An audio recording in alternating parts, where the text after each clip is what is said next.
So Cern Basher's here this morning, and in the green room, which of course we all have this mythical green room where we talked beforehand. Cern was talking about the fact that there was no summer in his activities as a wealth manager.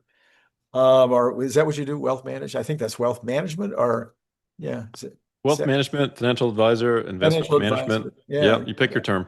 All right, so that normally, of course, you figure August is going to be really slow, first week of September, and then you're back to business again this year, no such slowdown.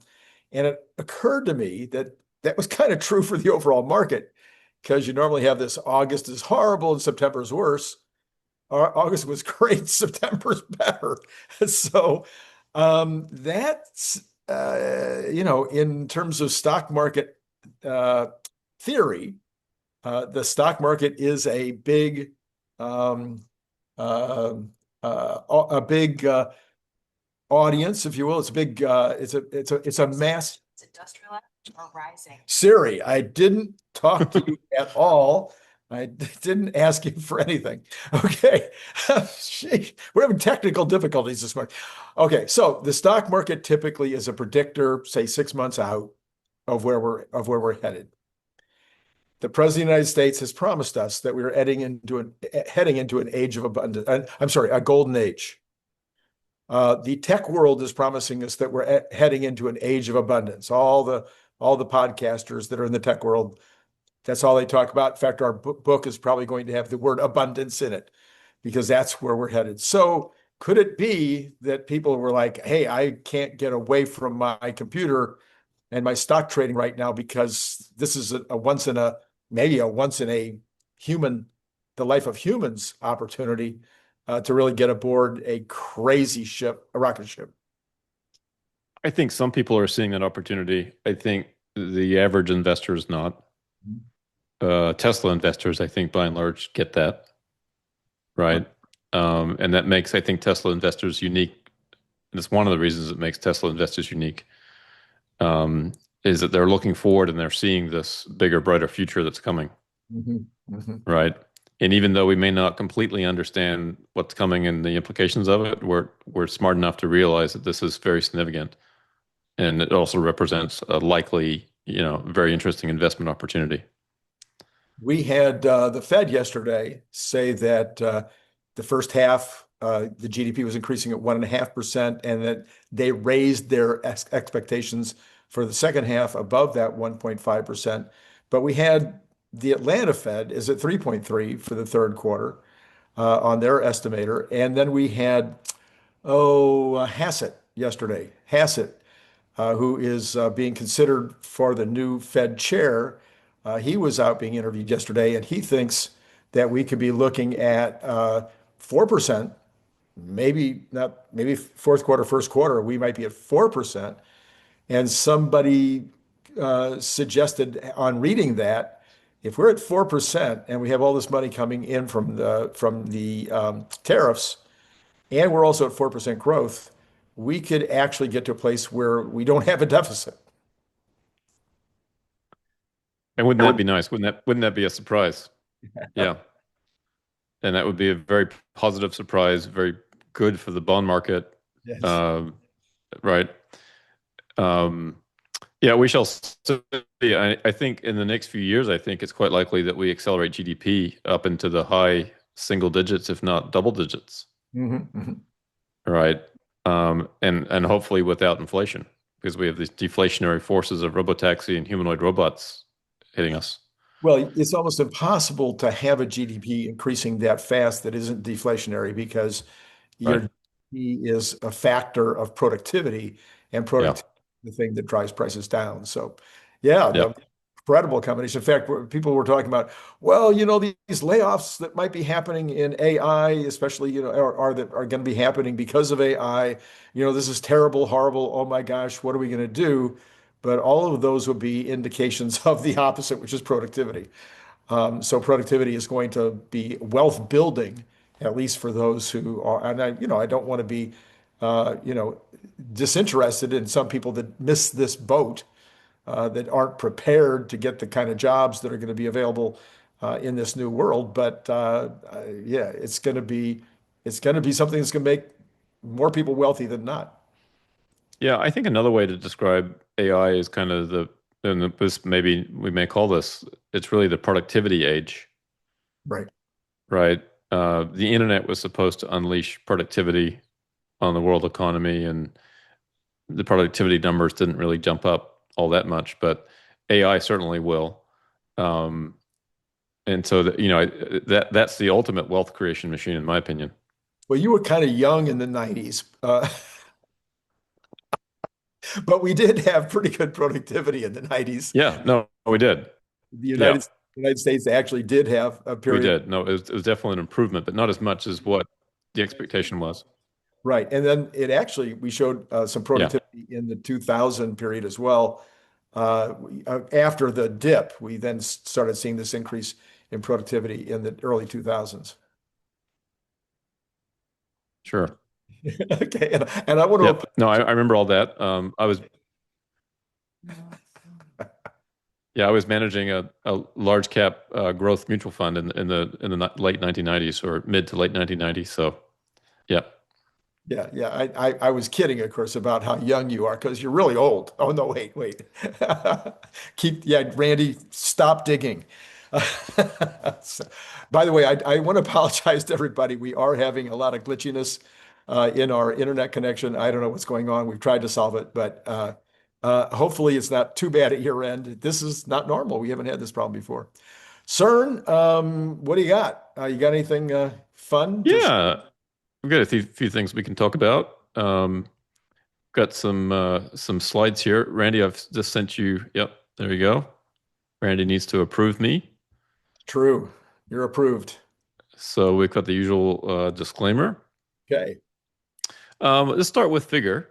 Figure had a couple of announcements the last couple of days. One of them, they announced a $1 billion funding round that values the company at $39 billion, Yeah. which is pretty remarkable when you think about it, because the company essentially has no revenue, Yeah. and investors are ascribing a $39 billion valuation to it. And again, I think this is another sign of how big and important humanoid robots will be, You're 100% right. right?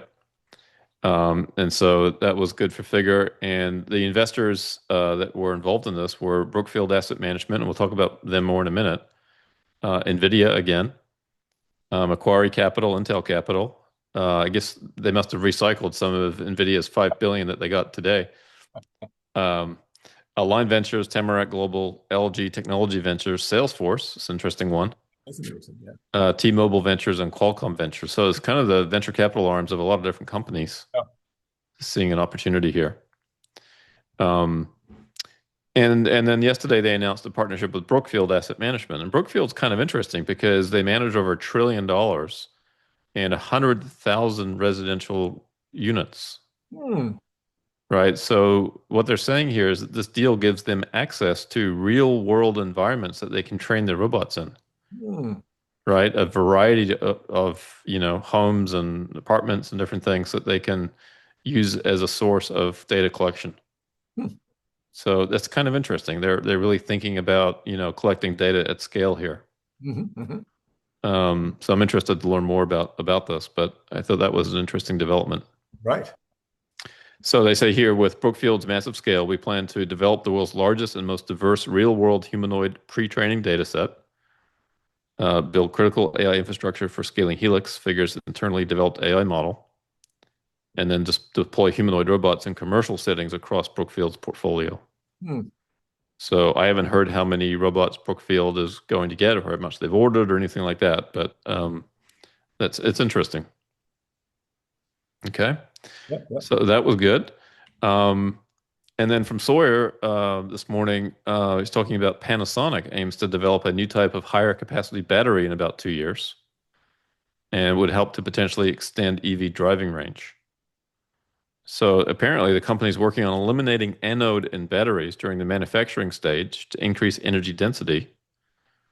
We'll see. We'll see if this is all talk or not. But if it's not, a 25% increase in battery capacity for Model Y would be about 90 miles of extra range. Yeah, I mean Panasonic battery. I don't know about the rest of Panasonic, but the Panasonic battery folks, they have not tended to be like out over their skis in terms of their announcements. They seem very conservative in Yeah. even so conservative that I still don't know what happened to Kansas. There's supposed to be a factory in Kansas making cells, but we Mm. don't know anything, about what they're doing with that. I mean, that factory is supposedly done. It should have ramped already. It should be making lots and lots of cells. I don't know if it is. It might be, but we don't hear much. But okay, this is extremely interesting. We need to send Brian White to Kansas. Yeah, and then of course, limiting factor probably will tell us how they're going to do this, how they're going to make a battery without an Yeah. anode. Yeah. Yeah. All right. Shifting gears. This is interesting. This chart shows the percent of car loans that are financed over 5 years. That's the red line. That's declining. Okay. 6 years. That's the blue line at the top. Pretty steady. Okay. And then 7 year car loans. I see. And that's the black line rising from zero basically in 2005 up to about 22% now. So the idea of a 7 year car loan, to make, I guess, the payments more affordable, stretch it out over a longer time. Yeah. I had Um, I had actually recommended 2 years ago that Tesla start offering 10-year car loans. yeah, it would make sense for Tesla. I'm not sure it makes sense for all the other automakers. Right. Yeah. Yeah. So this is interesting. Um, all right. This is a good cartoon.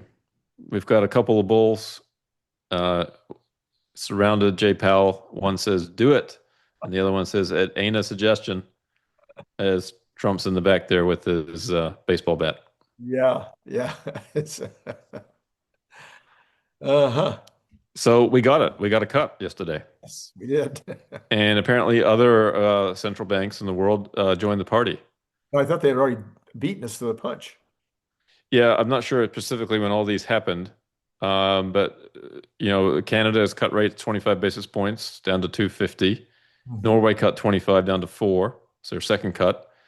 US cut 25 to 4.13 for the fourth cut. So it says here, Hong Kong cut 25 basis points. Indonesia cut 25, and Saudi Arabia cut as well. Mhm. Mhm. I guess this chart does have the dates on here.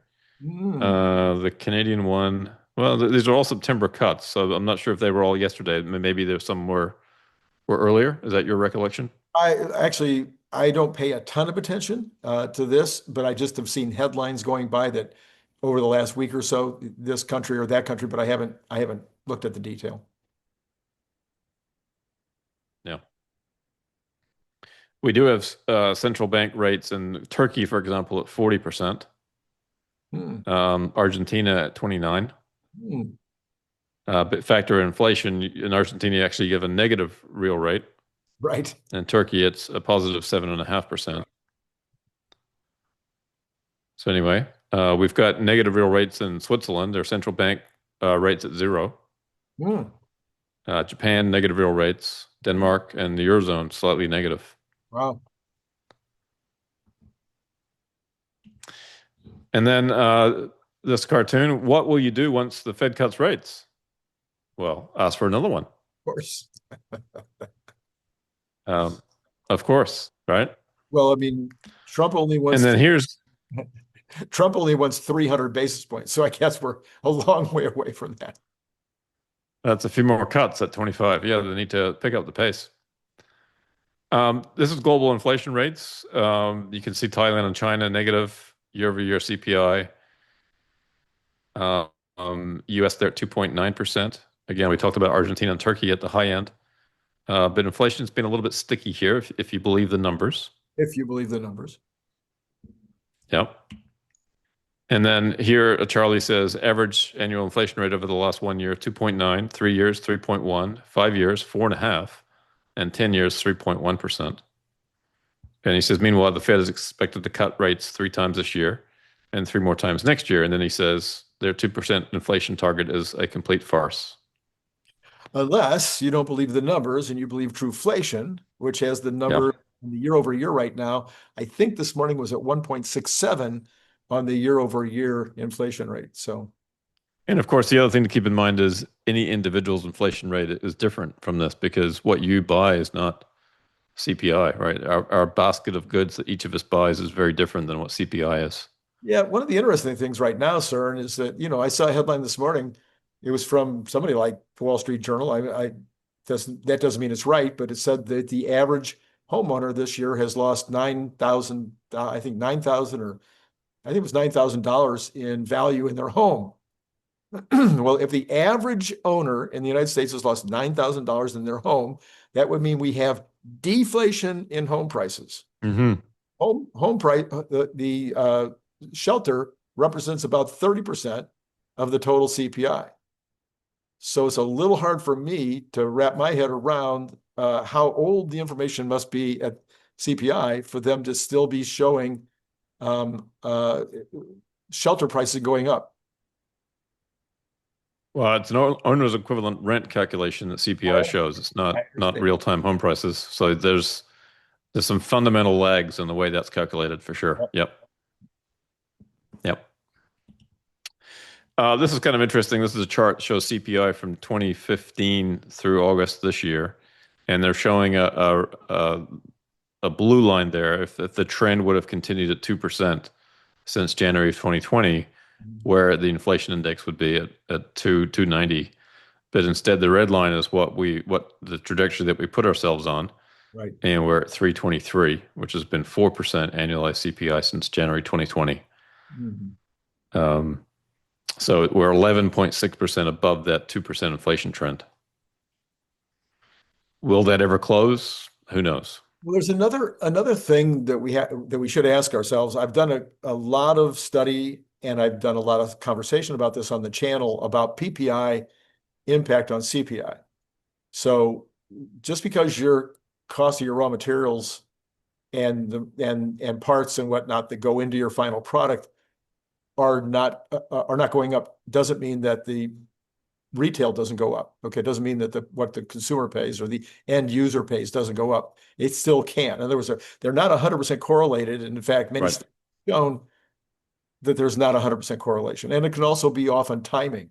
You can have, a timing issue before those costs get into the retail. But what we've seen over the last 6 months and over a long period of time, you would think that you would see the impact of PPI on CPI. And so the PPI for the last 6 months has been flat to down.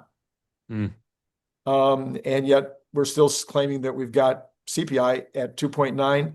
Makes no sense. There's some mysteries in life, Randy, that don't make sense. That's one of them. Here we have a cartoon that speaks to that. We've got the inflation dog that the Fed can barely control, chasing after the average American with their poor dog that's labeled wages. Right. Yeah. This was also kind of interesting. I'm not entirely sure what to think about this. So I'm curious about what your thoughts are. But according to Charlie here, the top 10% of income earners in the U.S. now account for nearly half of all consumer spending, a record high. And you can see this chart has been trending up since the low point there in 1992. It kind of makes me wonder whether we're measuring something incorrectly here.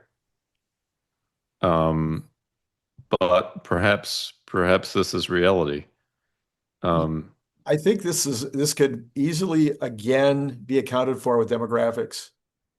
So typically your spending years, as you know, as a wealth advisor, your spending years are 25 to 45, and then you start accumulating. If you haven't started accumulating by 45, you're really in trouble. So you have your accumulation years, 45 to 60 years, whatever, and then you have you stop accumulating and you just start living off your interest in your retirement. Well, so if you're supposed to be doing all this spending from 25 to 45, but you haven't even formed your household until 35, if you haven't started having kids until 35, and then you only have one, you have a lot less spending than you did 20, 30, 40 years ago when people were having 3 kids and were forming their families in their early 20s. Right. So I think that this is a lot of what's going on here is that your wealth now is concentrated in people over 55 years of age, and they are spending the money on trips, and they're spending the money on jewelry, they're spending the money on, on nicer things, but the low end of the market is not doing so well. Yeah, it also kind of makes me wonder whether the low end of the market actually is captured properly in the data, Yeah, right? I mean, there's a cash economy. I don't know how big that is relative to our GDP, yeah, yeah.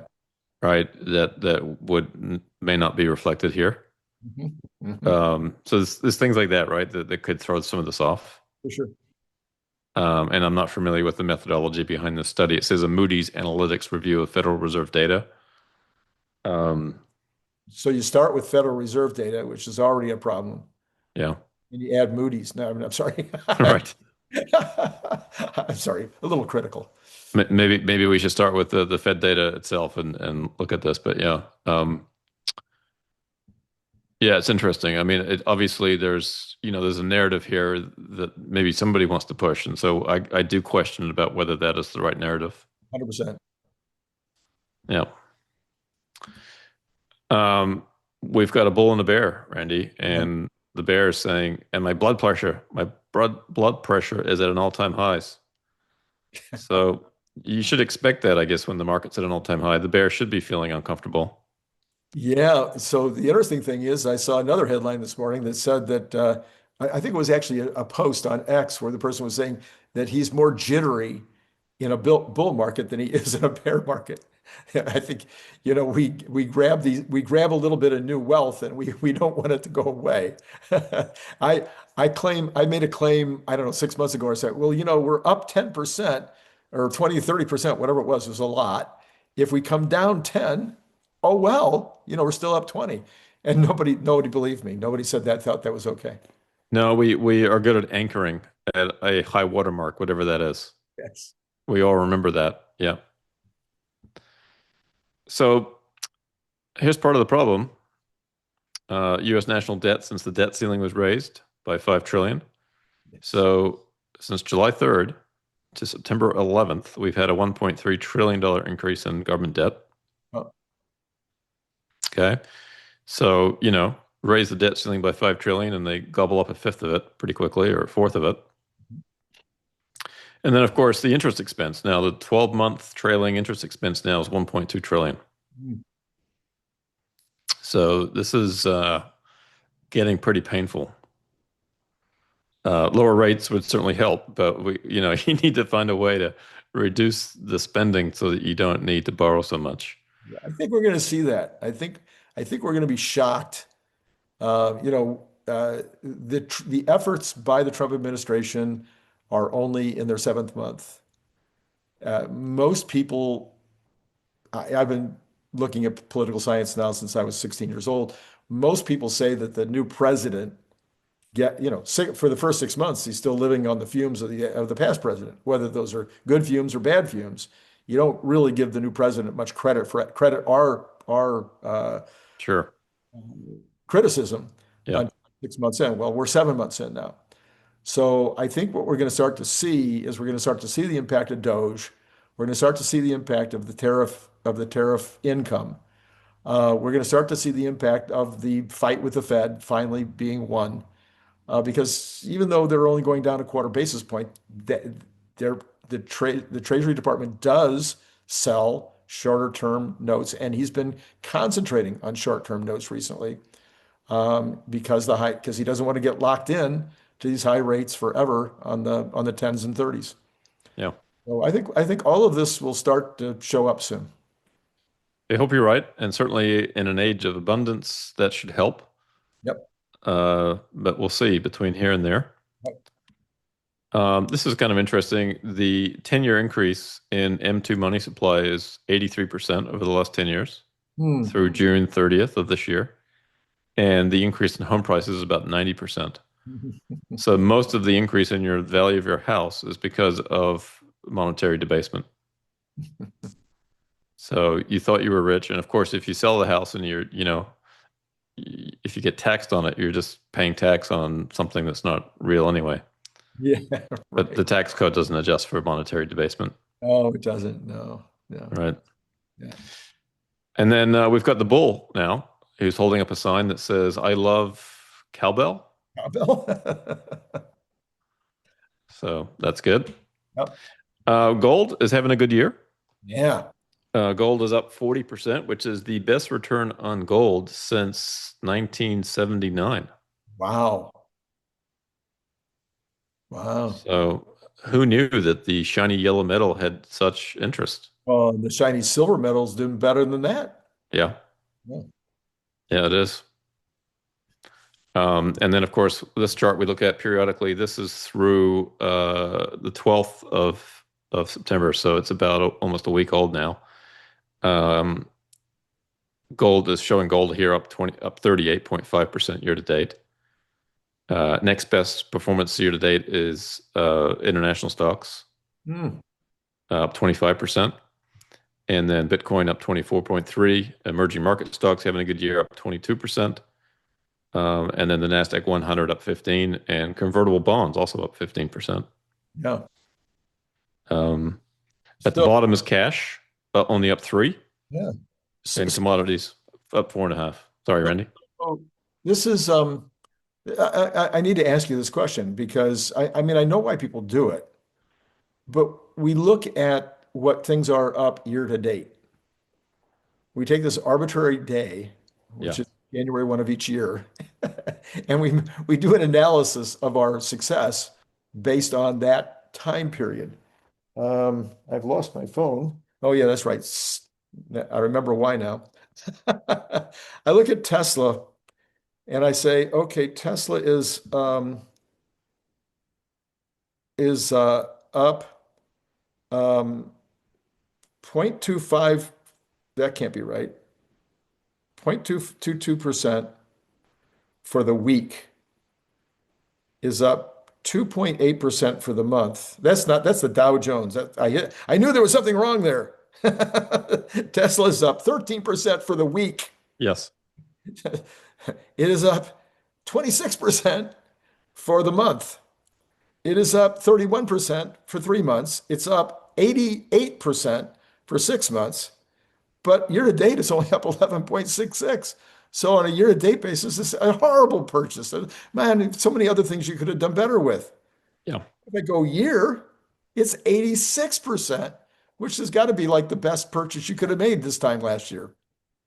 So 2 year, it's up 50, only 59%. So 2 years ago, it would have been a good deal, but not great. So it all depends on when we start. That's right. And we did a show last weekend where we looked at rolling returns, and I think that's the best way to look at it. Sure. Um, it's hard to convey this amount of data in a rolling return chart. You have to look at each asset separately. Right. So this is kind of nice. At least here we're looking at a good long time period from 2011 through 2025. Right.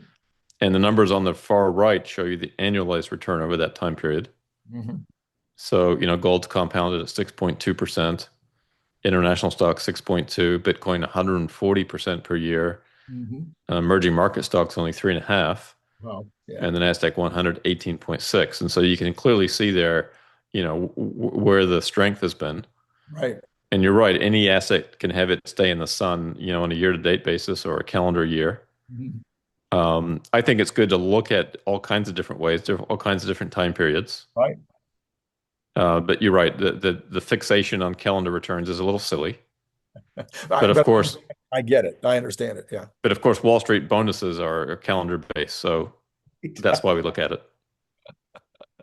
But we're also oriented to the calendar. We're Yeah. oriented to certain time periods. Yeah, I wasn't in any way criticizing the chart. This is an amazing chart. I love this chart because because you're pointing out stuff over multiple years as well as the particular year to date. Yeah, it also kind of goes to show you that, people talk about diversification and how, that protects on the downside. Well, there's years here like 2018 and 2022 where pretty much everything is down, Yeah. right? A couple of exceptions. Right. In 2022, commodities, you would have kicked yourself if you didn't own commodities that year, but otherwise, commodities have compounded at a negative return. Right. So good luck getting that one right, Yeah. right? Yeah. Um, so yeah, it's interesting. It's just, this chart's nice. Again, a lot of numbers, a lot of data, but it just gives you good long-term, or not long-term perspective, but a decent period of time from 2011 through 2025, Yeah. Yeah. No, it's good. which kind of coincides with Tesla's existence in the summer of Yeah. 2010, Yeah. came public. Um, so anyway, so this guy's at the bar and he says, but mainly I'm long personal baggage. It's just- I guess normally you confide in the bartender about your investment yes. returns or something, but yeah. All right. And that weekend brings us to the end of the slides. That weekend. So I didn't laugh hard enough at your final slide, huh? No, that wasn't a very strong one. So, well, the strength that we're looking for, of course, is in Tesla. I was just curious. I know this is going to be showing like on Saturday morning, but I think that we're still for the day on Thursday. Yeah, we're still down a little bit on Thursday. A lot of people talking about the breakout, and if we could close above 430. 440 is going to be the real sticky point. And I know you're not big on the technical stuff at all, but I think 440 is a definite sticking point. We've had trouble getting past that 440 before. I think that is going to be a place where we're going to see a little resistance. But I do think if we go past that 440, all-time high is within a couple of days reach. I mean, it wouldn't take long to get back to all-time highs. It's easily achievable, Randy. One man just needs to decide to buy another $1 billion of Tesla stock, and you'd be there. See, I don't know if you saw Brian Wong's show on Wednesday night, but on Wednesday night he talked about Elon needs to buy $40 billion more. He has this recommendation that he could buy, billions and billions and billions of dollars at the current price of the stock over Yeah. over the next year. And I pointed out that if he did that, one of the benefits would be that when the tranches come due, he could do what you talked about last week or 2 weeks ago. He could take that consolidated value with the tax already taken out and not have to spend any significant money to get those shares. Yeah, you're saying take the net shares, the company keeps the shares to pay the taxes. Yeah. Yeah, no, we'll see. Otherwise, he's going to have to borrow, billions and billions, if not $100 billion, actually more. I think it was way more than that. It was a couple hundred billion, 300 billion. Well, that was his idea. That his Yeah, idea now yeah, we're worth almost, well, call it right now 400 billion. right. Should buy 40 billion without even thinking about it. It's only 10%. And I think that all this other borrowing he'd done, I think has gone away. I don't think he still has an overhang on X or on Tesla right now. He could, but I don't think he has that overhang anymore. I'm not sure on Tesla. Yeah, I don't know either of that situation. X and XAI merged, Right. and I guess the question is, did that free up any of Elon's capital? I don't know. I don't think so. I think it did. I think that the banks refinance the loans, or Mm, I'm on rough ground here, but I think there was yeah, something on. And then on Tesla, I think his only obligation on, if I remember right, his only obligation on Tesla had to do with the insurance.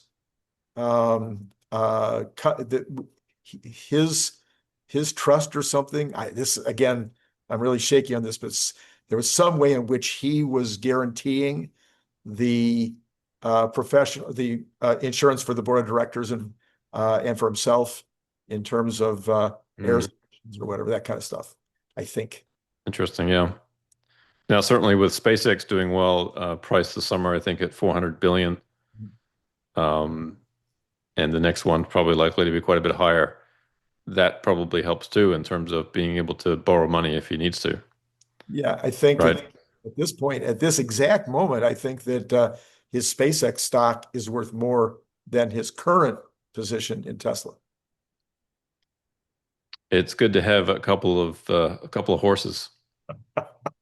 especially if those are them. Oh my goodness. All right. Well, I think we managed to get through the show without completely freezing, although it looks like I'm starting to maybe jitter again here. What's going on with the technology? Sir, everybody loves seeing your slides. So I hope they love what you did today. And if they don't, let us know in the comments. If you still think that, CERN's okay and we should have him back, let me know that in the comments as well. I'm going to have him back, whatever you say, but I'd love to hear your thoughts.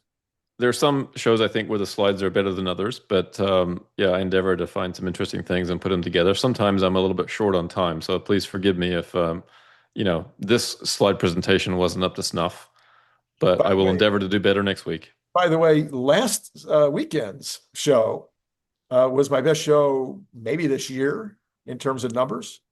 Last time I looked, it was up around 25,000 people viewing it, which is like, 2.5 times is my normal for you.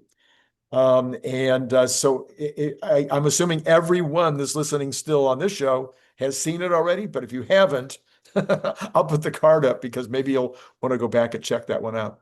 So, Are sir, you that saying that was a basher banger of a show? was your banger. It was not a concern for CERN. Or something. I don't know, but it was it was apparently everybody liked what you had to say. In fact, you and I have talked about, maybe you can let us know in the comments below also, Cern and I have talked about doing another show where maybe we dig a little bit more into the choices, maybe between like 401ks and SEP IRAs and Roth IRAs. And I don't, I know a little bit about all that, but not as much as I probably should. And I think that's one of the one of the things that people get very confused about at different times in life. It may make better sense to do one or the other. Yeah. Yeah. And also, by the way, I should take this opportunity to correct something or add something that I didn't add that I should have. Okay. When we were talking about 529 plans, Okay. I mentioned that you can't buy individual securities in those plans. Oh, And I still believe that's true, although, maybe at some point some states will allow that, but I believe right now that's not the case. But there is the Coverdell educational accounts where you can buy individual securities. Now, you okay. can't put as much money in those accounts. Mhm. So, but if you did want to buy Tesla in an educational account, then you can go that route. So just wanted to mention that again, not a recommendation for anybody, but please take a look at that. There's some other options there. All right. Okay. Well, I'm going to get out of here before we lose our connections completely. Sir, thanks as always. And to all of you out there, it's been great talking to you. Thanks, Randy.